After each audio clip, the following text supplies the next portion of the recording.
But yeah, my friend and I were really into Twilight for a while, and obviously we were very staunchly Team Edward. And that's another thing. One really big factor in this whole Twilight craze was the way they branded Twilight not just as a thing you consumed, but as an identity. You weren't just a twihard, you were Team Edward or Team Jacob. Twilight was far from the first piece of media to do this. Most obviously, Harry Potter did it with the houses, but Twilight really helped popularize the idea that just by creating some sort of in-group that you could essentialize into part of your identity, you could get people to adopt your story as a big part of themselves. And as we'll talk about in a bit, Twilight really helped usher in a new era of YA books along with the Hunger Games, and one of the key defining features of these books is that virtually all of them had some sort of category you could define yourself by. Sometimes it was a love triangle within the story that you could very strongly take a side on, and sometimes it was groups like the Divergent factions that were tailor-made to fit online personality quizzes. And in the case of Twilight, this kind of branding was a massive success. 11-year-olds would have massive fights on the internet and playgrounds about who was best boy, and it was a genuinely divisive issue. Insider actually did a huge poll about it back in 2015, and the numbers, while skewing a bit toward Team Edward, were fairly even. This was an acrimonious fight, and you even have people saying they lost friendships over the whole shebang back in 2009. It was very successful branding, and it made Twilight massive. I've been really surprised about the conflict between the Edward and the Jacob fans. It's not a fair conflict since the Jacob fans are outnumbered about 100 to 1, but I didn't realize that there was going to be such strong feeling, and I'm surprised that so many people think that they have to love one or the other, because for me it's quite easy to love both.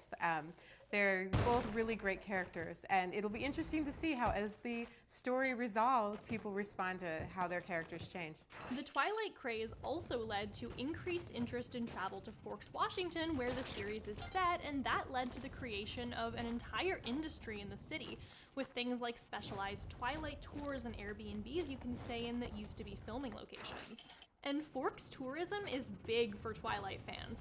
Like 5,500 tourists visited Forks in 2005, and 73,000 tourists came to Forks in 2010. And less than 4,000 people actually live in Forks. That's a more insane tourist to resident ratio than Iceland. The whole thing also manifested in an obsession with the Twilight stars. At the beginning, people were especially into Robert Pattinson and Kristen Stewart, and as the two seemed to be entering a romantic relationship, fans followed every detail of every move they made. Even the non-lead actors in the movie would inevitably have a fandom spring up around them, and news about even the most minor actor would travel insanely quickly. The production tried to keep the filming locations of the second movie more or less under wraps, but Vancouver-based fans would easily suss out the locations of filming and tweet about them, often leading to massive crowds ending up on set to get a glimpse of the actors. After Jackson Rathbone, who played Jasper, received a minor injury while doing fight training, the news spread in minutes because of online fan activity. This massive focus on the Twilight actors and obsession with cataloging everything they did led to mixed reactions on Kristen Stewart in particular regarding fans. On one hand, some fans really loved her. I mean, she was Bella, and everybody wanted to be Bella. There were loads of fan blogs devoted to her, tons of people had K-Stu posters on their walls and would do anything to take a picture of her on set or see her at an event, and overall, she was the face of Twilight for a lot of fans. On the other hand, because of the budding, though unconfirmed, relationship between her and Robert Pattinson, some fans also saw her as an obstacle to our paths because, well, if she's dating Robert Pattinson, then Robert Pattinson isn't available, and that's a travesty, so we hate her and she's the worst. This phenomenon isn't at all unique to Twilight, and it's something you see a lot with boy bands, as well as both fictional women and real women who date a semi-attractive man. If she's fictional, she's a threat to a male-male ship, and if she's real, she's a threat to the hypothetical idea that you could someday date the man.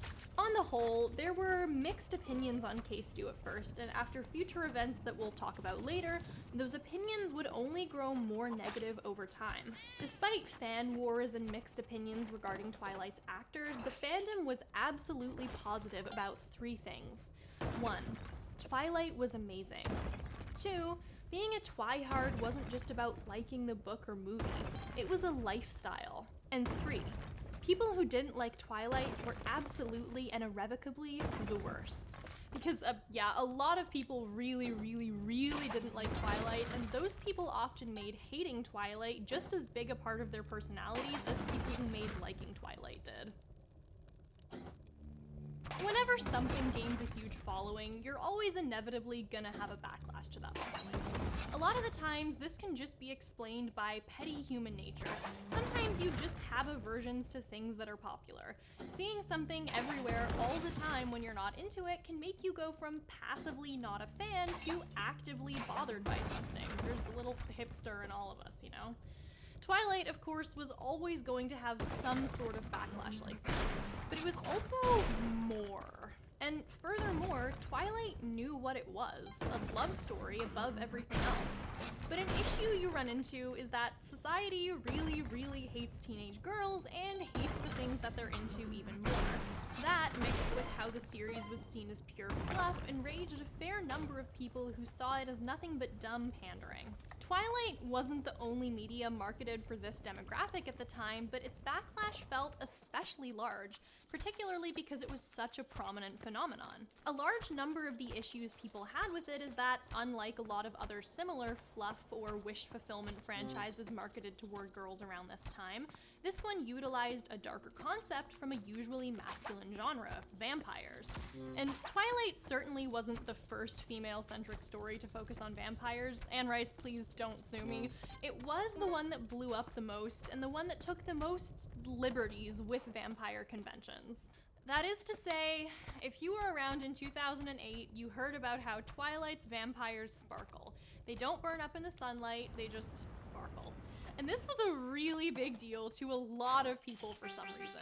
Like, it was considered a sign of just how soft and butchered the Twilight vampires were. There were frequently jokes and images about how people like, say, Buffy or Blade or Dracula or Nosferatu or literally any character associated with vampires would easily be able to kill Twilight vampires.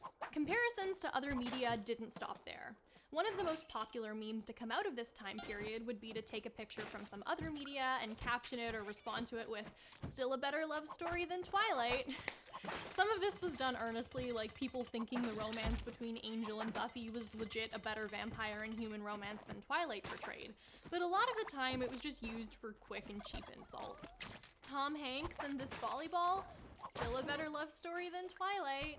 The face hugger and its victim in Alien? Still a better love story than Twilight. The cabbage man from Avatar and his cabbages? Still a better okay, no, wait, that one's true. If this is the time to air out dirty laundry, which I do to myself all the time, this was a joke that even my co-writer Emily participated in back in 2012 with this Facebook post. I've got a statement here from Emily that says, "I'd like to apologize for my previous statements. Not for being outwardly against Twilight, but just for being deeply and dreadfully unfunny and unoriginal." But so far, this is mostly still just backlash to the series itself. When things really started getting out of control was when that backlash started going after people who just cared about the series at all. One of the ways this happened was the way people would make fun of the aforementioned Team Blank subsets of the fandom. It was very common to see things like Team Tyler, because Tyler is the name of the person who almost hits Bella with a car, not because of any actual affection for the character, but just because he almost kills Bella, and as illustrated in this ancient historical artifact known as a rage comic, people who hated Twilight seemed to view themselves with a sense of superiority over those who liked it. It wasn't just about expressing why you didn't like the series, it was about proving that your taste was better than those who liked Twilight. This was especially true if you were a woman, because people often derided Twilight as being a silly feminine thing, so a lot of women felt the need to prove that they were, well, not like other girls and didn't deserve to be mocked like those other silly, frivolous girls with their silly, frivolous interests. We're cool girls. We like Harry Potter. Much like I was a strong fan of Twilight when it first came out as a 10 and 11-year-old, I also flipped over to hating it once I was a cool 12-year-old. I outgrew my interests, as is normal to do, but I very much didn't want to be associated with frivolity and bad literature anymore, so I flipped over immediately to talking about how much better Harry Potter was than Twilight, talking about how weird it was that Edward was over 100 and was really into this 17-year-old, which, to be fair, it's not, and overall taking any opportunity I possibly could to bash Twilight and its fans. It happened, I would say, in between the New Moon and Eclipse movies coming out. And I remember I'd just gotten Facebook, so I liked the page, Harry Potter is way better than Twilight, and started sharing a whole bunch of anti-Twilight posts from this page for like 2 years, including this god-awful one that I apparently shared in 2012 for maximum nerd cred. It wasn't just me either. By the time Twilight had experienced its big popularity boom, the Harry Potter books had finished, but the movies were still coming out. There was this idea that Harry Potter, with its focus more on a grand save-the-world plot and exploring its world and ensemble cast, was a more sophisticated thing to be into than Twilight. Not to mention that, Robert Pattinson was in Harry Potter, which led to all sorts of memes comparing Edward Cullen to Cedric Diggory for no other reason than it was just the same actor. The Harry Potter is way better than Twilight page had nearly 200,000 likes on it, and Potter pages were regularly posting anti-Twilight memes because, well, if you liked one, it was treated as the default expectation that you'd hate the other. Furthermore, there was a belief that Harry Potter had fewer problematic aspects to it than Twilight did, especially with its treatment of female characters, though we'll elaborate on that later. Side note, if someone had gone back in time to 2008 and asked you which author would be considered more problematic and outwardly hateful in 2021, Stephenie Meyer or J.K. Rowling, you probably would have guessed wrong, huh? I have many criticisms of many of Stephenie Meyer's beliefs, but one thing I will say about her, she does not tweet. This is unequivocally a positive about anyone if they don't tweet. She doesn't tweet. I respect that. Incidentally, this is the last post on the Harry Potter is way better than Twilight page. We stand growth, honestly. Thankfully, as time has gone on, this part of the rivalry has diminished, as Twilight fans and Harry Potter fans can coexist together and... Twilight doesn't even have death in them. HP has war, death, torture, racism, like real world problems. August 9th, 2018. Arse's comparing Alice with Luna. Do that again, and I'll kill you. Marauders, except Peter, would be ready for you in Afterlife, so I don't think you will even have an afterlife. December 2nd, 2018. No hot people in Harry Potter? What about Draco Malfoy, Cedric Diggory, Tom Riddle? The list just goes on and on. Like, heck, I'd rather date Neville Longbottom other than a sparkling 100-year-old freak. July 15th, 2020. Okay, so time is a flat circle. Got it. This extreme cultural hatred of Twilight led to its fair share of media in its day. This could range from things like aforementioned Rage comics to things like online sketches to even a full feature film that was released in 2010 called Vampires Suck. It was written and directed by Jason Friedberg and Aaron Seltzer, who are also known for making Epic Movie, Disaster Movie, Meet the Spartans, and just being the worst directors of the 2000s era. Just absolute dog shit directors with no real sense of talent or comedic timing or taste or anything. Their films famously consisted of shallow parodies, with the jokes mostly being referencing whatever movie was popular at the time, simply by having a famous character or celebrity show up, say a catchphrase, and then do some sort of cheap, vulgar, shock value joke. Did you go, silly rabbit? You don't get it. I'm a killer. Oh. Only found someone as freaky as me. Lady Gaga? Too freaky? I did not know at the time who these people were and what their projects were like, so I was just like, oh my god, yes, it's gonna make fun of Twilight, and it's a big budget movie that's gonna make fun of Twilight. I need to see this. And yeah, it's terrible, as is expected with these guys.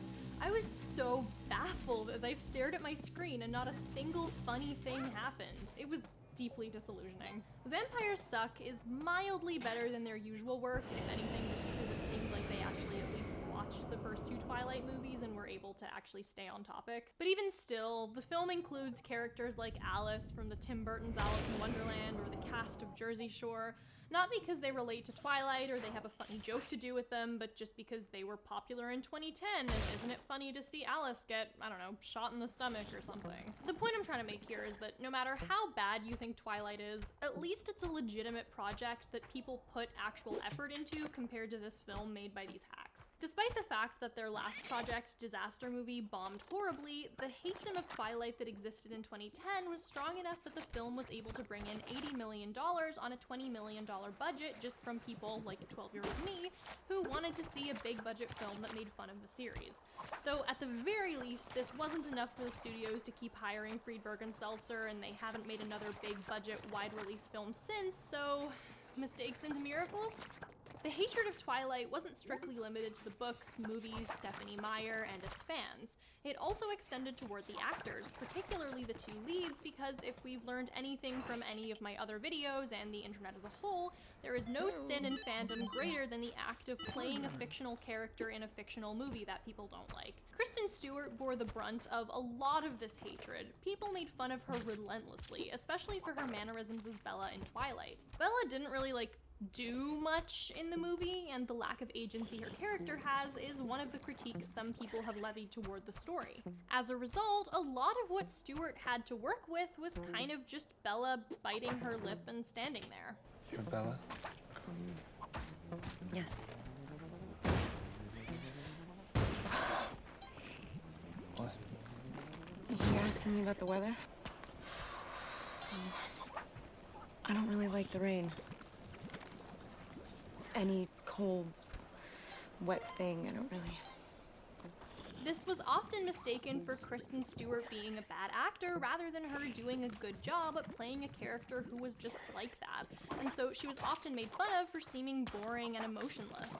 And it wasn't just random internet commenters who felt this way about her. Kristen Stewart was a punchline in the comedy world for years because of her affect playing Bella.